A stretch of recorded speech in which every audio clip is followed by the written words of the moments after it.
Shalom, saya Kalisa Prinsesa Cia dari SMPK 2 Pendabur Jakarta. Hari ini saya akan membawakan kisah dengan judul Daniel di dalam Gua Singa. Dikutip dari kitab Daniel pasal 6 ayat 1 sampai dengan 29. Selamat menyaksikan.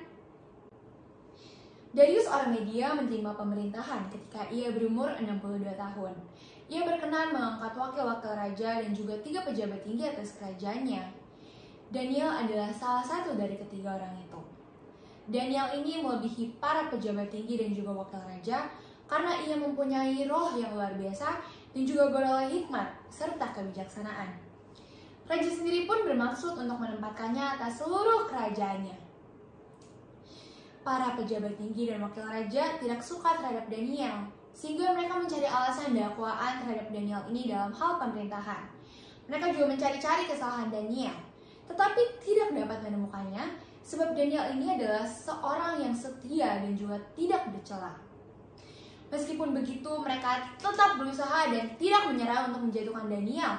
Mereka pun akhirnya menarik kesimpulan dan berkata, "Kita tidak akan mendapat alasan dakwaan terhadap Daniel ini, kecuali dalam hal ibadahnya kepada Allahnya." Kemudian bergegaslah mereka menghadap raja dan berkata kepadanya, "Ya Raja, kami telah mufakat supaya dikeluarkan suatu larangan dan ditetapkan suatu penetapan raja, agar barang siapa yang dalam 30 hari menyampaikan permohonan kepada salah seorang dewa atau manusia selain kepada tuanku ya raja, maka ia akan dilemparkan ke dalam gua singa." Oleh sebab itu, Raja Darius mengeluarkan surat perintah menurut undang-undang orang Media dan Persia yang tidak dapat diubah. Ketika itu Daniel sedang berdoa di dalam rumahnya.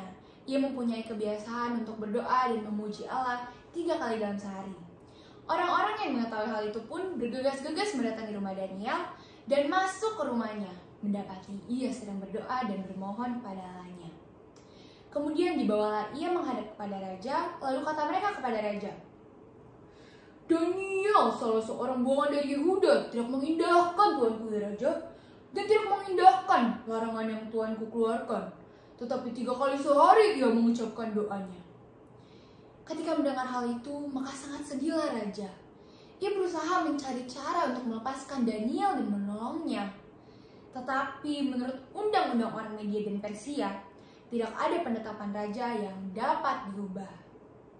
Sehingga dengan berat hati raja memberi perintah, dan akhirnya Daniel dibawa dan dilemparkan ke dalam gua singa. Sebelum itu raja juga berkata kepada Daniel, katanya, "Allahmu yang kau sembah dengan tekun, dialah kiranya yang melepaskan engkau." Lalu dibawalah sebuah batu dan diletakkan pada mulut gua itu. Raja juga mencap itu dengan cincin meterainya dan juga dengan cincin meterai para pembesar-pembesarnya, supaya dalam hal Daniel tidak dibuat perubahan apa-apa. Setelah itu kembalilah raja ke dalam istananya dan ia berpuasa semalaman. Ia juga tidak dapat tidur malam itu. Keesokan harinya, pagi-pagi sekali, bangunlah raja dan dengan segera ia datang ke gua singa. Ketika ia sampai, ia berseru kepada Daniel dengan suara yang sayu, katanya, "Daniel, hamba yang hidup, Allahmu yang kau sembah dengan tekun, telah sanggupkah ia melepaskan engkau dari cengkeraman singa-singa itu?" Lalu Daniel menjawab dari dalam gua singa, katanya, "Allahku telah mengutus malaikatnya untuk mengatupkan mulut singa-singa itu, sehingga mereka tidak mengapa-apakan aku, karena ternyata aku tak bersalah di hadapannya. Tetapi juga terhadap tuanku ya raja, aku tidak melakukan kejahatan." Raja sangat sukacita mengetahui bahwa Daniel masih hidup. Ia segera memberi perintah agar Daniel ditarik dari dalam gua singa. Ketika Daniel sampai di luar, tidak didapati luka apapun padanya, karena ia percaya kepada Allahnya. Raja juga memberi perintah agar orang-orang yang telah menuduh Daniel dilemparkan ke dalam gua singa beserta dengan anak-anak dan istri-istri mereka. Singa-singa langsung menerkam dan meremukkan tulang-tulang mereka, bahkan ketika mereka belum sampai ke dasar gua.